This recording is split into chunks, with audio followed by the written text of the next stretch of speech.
जय हिंद बच्चों। इस समय आप लोग महामना इंस्टीट्यूट के यूट्यूब चैनल से जुड़े हुए हैं और इस चैनल में मैं आप सबका स्वागत करता हूं। आज हम लोग क्लास 10th मैथमेटिक्स हिंदी माध्यम एनसीईआरटी बुक के चैप्टर 5 समांतर श्रेणियां यानी अरिथमेटिक प्रोग्रेशन, जिसको शॉर्ट में एपी कहते हैं, के प्रश्नावली 5.2 के क्वेश्चन नंबर 5 को हम देखने जा रहे हैं। और आप बुक खोल लीजिए, क्वेश्चन नंबर 5 को आप ध्यान से देखें। निम्नलिखित समांतर श्रेणियों में से प्रत्येक श्रेणी में कितने पद हैं। अब क्वेश्चन नंबर 5 के 2 पार्ट दिए हुए हैं, जिसमें से हम आपको पहले फर्स्ट पार्ट बता रहे हैं। आपसे पूछा जा रहा है कि इसमें कितने पद हैं, नंबर ऑफ टर्म्स आपसे पूछा जा रहा है, पदों की संख्या पूछी जा रही है। तो अब देखें, हम आपको बता दें कि समांतर श्रेणी का प्रथम पद ए होता है और ए की वैल्यू 7 है।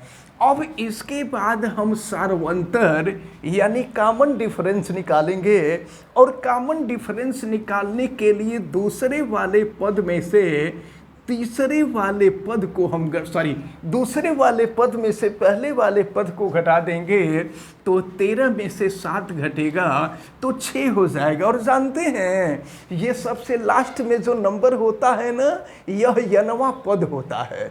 सबसे अंतिम पद जो होता है वो यनवा पद होता है। यानी एन की वैल्यू आपको दी गई है 205। तो चलिए सॉल्व करते हैं। आपको पता है यनवा पद ज्ञात करने का formula an equal to a plus n minus 1 into d होता है। हम रखते हैं an की वैल्यू 205 इजकल टू a के जगह पर 7 प्लस n माइनस 1 और d के जगह पे हम रख देंगे d की वैल्यू 6 है। हम 7 को पर लेफ्ट साइड में लाते हैं तो ये है 205 माइनस 7 और ये equal to n minus 1 into 6। अब यहाँ 205 में से 7 हम घटा दें तो 205 में से 7 हम घटा देंगे तो 198 हो जाएगा। और फिर जो है ये इजकल टू हो जाएगा n माइनस 1 इंटू 6। अब n माइनस 1 की वैल्यू हम निकालेंगे, 6 अपोजिट साइड में आएगा, ये हो जाएगा 6। अब फिर 198 में हम 6 से भाग देंगे तो ये 33 हो जाएगा, 33 हो जाएगा। देखिए 36 18 और फिर 36 18 हो जाएगा, 33 हो जाएगा। तो n माइनस 1 इजकल टू 33 हो गया। और यहाँ से n की वैल्यू आप निकालेंगे तो 33 माइनस 1 को अपोजिट साइड में लेके चले जाइए तो माइनस 1 अपोजिट साइड में जाएगा, प्लस 1 हो जाएगा। तो n इजकल टू 33 प्लस 1 34 हो जाएगा। तो आपसे यही पूछा जा रहा था कि इस श्रेणी में कुल कितने पद होंगे। तो इस श्रेणी में पदों की संख्या 34 होगी।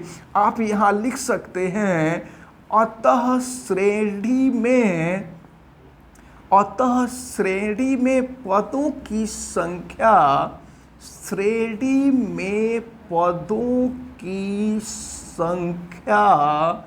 34 होगी, यानी 34 होगी। ये आपका आंसर रहा। तो ये क्वेश्चन नंबर 5 का फर्स्ट पार्ट रहा। अब इसी तरह से हम चाहें तो इसका सेकंड पार्ट सॉल्व कर सकते हैं। और सेकंड पार्ट में देखिए क्या दिया हुआ है। सेकंड पार्ट में दिया हुआ है 18 और ये है 15 सही 1/2 और फिर दिया हुआ है 13 एंड सो ऑन। लास्ट में दिया हुआ है माइनस 47। इसमें हमको बताना है कि पदों की संख्या कितनी है। चलिए देखें, यहाँ पर अगर हम पहला पद देखें तो 18 है और हमको सार्वंतर निकालना है। तो सार्वंतर निकालने के लिए दूसरे पद में से पहले पद को हम घटाएंगे, तो दूसरा पद देखिए क्या हो जाएगा, सार्वंतर डी निकाल रहे हैं। तो ये 15 दूना 30, 30 और 1 हो गया 31/2 और ऋण हो जाएगा 18। तो ज़रा देखिए आप सॉल्व करते हैं तो 2 से गुणा करेंगे तो 18 दूना 36 हो जाएगा। तो 31 ऋण 36 क्या हो जाएगा, ऋण 5 हो जाएगा और ऋण 5/2 हो जाएगा। तो ये जो कॉमन डिफरेंस है, ये जो सार्वंतर है, ये ऋण 5/2 हो गया। और ये जो अंत में है वो अंतिम पद होता है और अंतिम पद n वें पद के बराबर होता है। तो ये जो nवां पद, चलिए यहाँ लिख देते हैं, nवां पद जो होगा वो -47 होगा। अब इसको हमें सॉल्व करना है।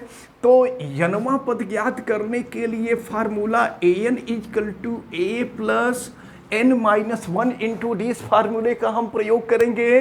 तो an के जगह पे -47, a = 18 + n-1, d के जगह पे हो जाएगा -5/2।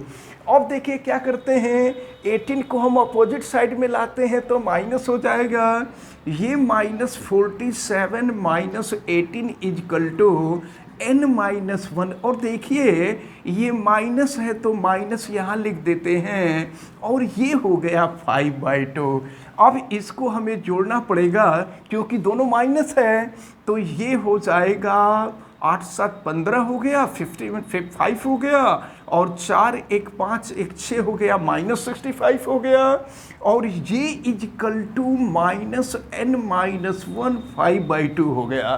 तो अब देखिए क्या हुआ, माइनस से माइनस कैंसिल हो गया।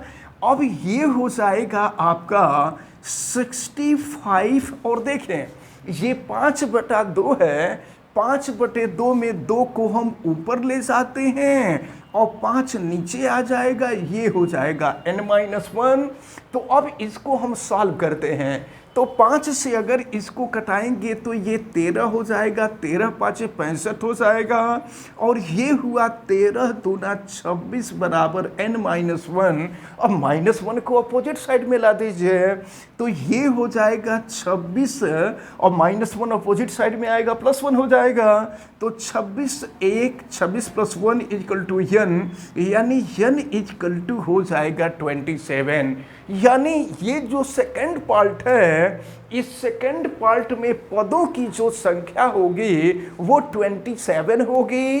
अब हम देखेंगे क्वेश्चन नंबर 6 को। क्वेश्चन नंबर 6 में दिया हुआ है, क्या एपी का मतलब आपको मालूम ही है, अरिथमेटिक प्रोग्रेशन यानी समांतर श्रेणी। तो क्या एपी, और एपी में क्या दिया है, 11, 8, 5, 2 एंड सो ऑन का एक पद -150 है। आपसे प्रश्न में पूछा जा रहा है कि अगर इस श्रेणी को हम हल करते जाएं तो क्या हल करते करते एक ऐसी स्थिति आएगी कि उसमें -150 आएगा, और फिर अगर आएगा तो क्यों, प्रश्न में आपसे यही पूछा जा रहा है। तो जानते हैं हम लोग क्या करेंगे, हम मान लेंगे कि n-वां पद ऋण 150 है और n-वां पद ऋण 150 मान करके हम लोग इसको हल करेंगे, इसको सॉल्व करेंगे। और अगर n का मान एक पूर्णांक आता है, क्योंकि n जो होता है ये एक पूर्णांक नंबर, यानी पदों की संख्या 1 होगी, 2 होगी, 3 होगी, 4 होगी। जैसे नंबर ऑफ स्टूडेंट होता है, क्लास में 3 बच्चे हैं, 4 बच्चे हैं, 5 बच्चे हैं, 3.5 बच्चे नहीं हो सकते, 2.5 बच्चे नहीं हो सकते, 1.5 बच्चे नहीं हो सकते, आधा बच्चा नहीं हो सकता। तो ऐसा नहीं होता है ना। तो इसी तरह से पदों की जो संख्या होगी, पदों की संख्या पूर्ण नंबर होगी। तो अगर हम इसको मान लेते हैं कि श्रेणी का ये यनवा पद है और यनवा पद मान करके इसको हल कर रहे हैं, और हल करने के बाद अगर यन का मान पूर्णांक आ जाता है तो हम कह देंगे कि इस श्रेणी में एक ऋण 150 है, और अगर नहीं आएगा तो कह देंगे कि श्रेणी में ऋण 150 नहीं है। तो चलिए हम सॉल्व करते हैं। ये श्रेणी का जो पहला पद है वो 11 है। अब हम यहाँ पर कॉमन डिफरेंस निकालेंगे, सार्वंतर निकालेंगे। 8 में से 11 घटा देंगे, तो 8 में से 11 घटा देंगे तो -3 हो जाएगा। और इसके बाद देखिए, इसको हम यनवा पद मान करके चल रहे हैं कि ये जो ऋण 150 है यह एनवा पद है। अब हम लोग इसको सॉल्व कर रहे हैं, तो ये an equal to a plus n-1 into d, इस फार्मूले का हम लोग प्रयोग करेंगे। तो an के जगह पे -150 इजिकल टू a के जगह पर 11 प्लस n-1 d के जगह पे -3 हो जाएगा। और फिर चले देखें, इस 11 को हम बराबर के दूसरे तरफ लाते हैं, तो बराबर के दूसरे तरफ लाते हैं तो क्या हो जाएगा, -150 -11 इजकल टू n-1। और देखिए माइनस को हम पहले लिख दे रहे हैं और ये हो गया 3। अब अगर इन दोनों को हम जोड़ दें तो ऋण 150 और ऋण 11 ऋण 161 हो जाएगा, और ये हो जाएगा -n-1 इंटू 3। माइनस से माइनस कैंसिल हो जाएगा। अब ये 161 अपॉन हो जाएगा 3। तो चलिए अपॉन 3 इजकल टू n-1 करते हैं। अब 161 को आप 3 से डिवाइड कीजिए, तो ये हो गया आपका 53.66 इजकल टू n-1। -1 को अगर हम इधर कर दें तो +1 हो जाएगा, यानी 1 + 53.66 इजकल टू n। तो दोनों को जोड़ देंगे तो ये हो जाएगा 54.66। अब देखिए आप ज़रा, n का जो मान आ रहा है ये पूर्णांक नहीं आ रहा है। अगर ये 54 आता तो भी ठीक होता, 55 आता तो भी ठीक होता, लेकिन ये 54.66 जो आ रहा है ये दोनों के बीच में है, यानी पदों की जो संख्या आ रही है ये दशमलव में आ रही है, दूसरे शब्दों में कह लीजिए कि भिन्न में आ रही है, जो कि संभव नहीं है। तो इस प्रकार हम कह सकते हैं कि अतः इस श्रेणी का कोई भी पद ऋण 150 नहीं होगा। देखते हैं क्वेश्चन नंबर 7 को। क्वेश्चन नंबर 7 दिया हुआ है, उस एपी का 31वां पद ज्ञात कीजिए। तो 31वां पद का मतलब A31 का मान आपसे पूछा जा रहा है। 31वां पद ज्ञात कीजिए जिसका 11वां पद का मतलब 11 जिसका 11वां पद आपको दिया हुआ है 38, और इस श्रेणी का 16वां पद 16वें पद का जो मान दिया हुआ है यह 73 दिया हुआ है। तो ध्यानपूर्वक आप देखें, आपसे यही कहा जा रहा है कि उस एपी का 31वां पद ज्ञात कीजिए जिसका 11वां पद 38 है और 16वां पद 73 है। तो चलिए 31वां पद अगर हमको ज्ञात करना होगा, जरा देखिए, अगर 31वां पद ज्ञात करना होगा तो फार्मूला आपको मालूम है, ये हो जाएगा a + 30d। यहाँ पर जो संख्या होगी इससे एक कम होगी। तो अगर आपको 31वां पद ज्ञात करना होगा तो 31वां पद ज्ञात करने के लिए आपको a और d का मान मालूम होना चाहिए। तो a और d का मान मालूम कैसे होगा? तो ये जो दोनों समीकरण दिए हुए हैं इन दोनों समीकरणों को हमें हल करना होगा। 11वां पद क्या होगा? a plus 10d equal to 38, equation number 1। यहाँ 11 है तो संख्या एक कम हो जाएगी। अब इसी तरह से 16वां पद है, तो 16वां पद हो जाएगा a प्लस 15d, ये इजिकल टू हो जाएगा 73, और ये हो गया आपका इक्वेशन नंबर 2। अब हम लोग इक्वेशन 1 और इक्वेशन 2 दोनों को सॉल्व करते हैं। तो दोनों को सॉल्व करेंगे, देखें यहाँ माइनस हो जाएगा, यहाँ माइनस हो जाएगा, यहाँ माइनस हो जाएगा, फिर a से a कैंसिल हो जाएगा, और 15 माइनस, ये देखिए 10 माइनस 15, तो ये -5d हो जाएगा। अब इसके बाद 73 में से 38 को घटाइए और फिर देखते हैं। तो अब देखते हैं, इधर भी माइनस है, इधर भी माइनस है, ये कैंसिल हो जाएगा। d की वैल्यू निकालेंगे 35/5, 5 से कट कर दीजिए तो ये हो जाएगा 7, d की वैल्यू हो गई 7। अब d का मान समीकरण 1 या 2 किसी में भी रख दीजिए।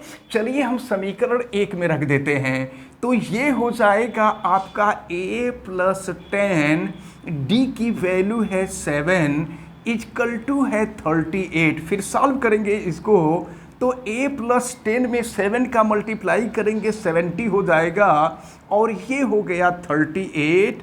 और फिर जो है हम a की वैल्यू निकालेंगे 38 माइनस 70 हो जाएगा।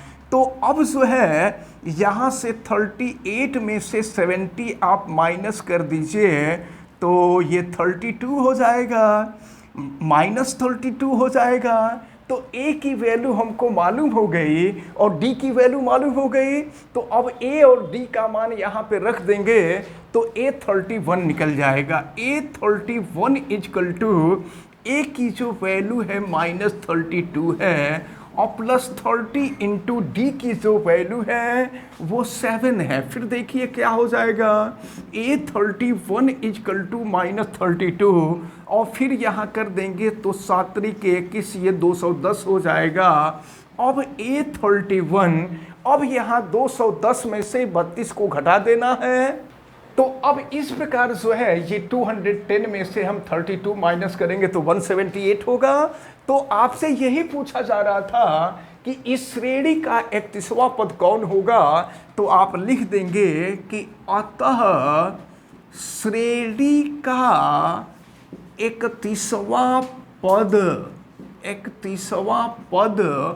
178 होगा, और ये आपका आंसर होगा। तो इस प्रकार हमें उम्मीद है कि ये जो क्वेश्चन नंबर 5, 6 और 7 बताया गया है, ये तीनों क्वेश्चन आपको बहुत अच्छी तरह से समझ में आए होंगे। आप वीडियो को लाइक ज़रूर कीजिएगा, और अगर चैनल पे नए हैं तो चैनल को सब्सक्राइब भी कर लीजिएगा। चैनल सब्सक्राइब करने के लिए यूट्यूब पे महामना इंस्टीट्यूट सर्च कीजिए, और फिर रेड कलर के सब्सक्राइब वाले बटन को क्लिक कर दीजिए, चैनल सब्सक्राइब हो जाएगा। इस वीडियो को मैक्सिमम स्टूडेंट तक शेयर कीजिए, ताकि मैक्सिमम स्टूडेंट इसका बेनिफिट ले सकें। और अगर किसी प्रकार की कोई दिक्कत समझ में आती है तो आप हमें कमेंट करके जरूर बतावें, और बेल आइकन को प्रेस करें तथा उसको ऑल पे कर दें, ताकि प्रतिदिन पढ़ने वाले वीडियो की सूचना आपको मिलती रहे। आप सभी लोगों का बहुत बहुत धन्यवाद। जय हिंद।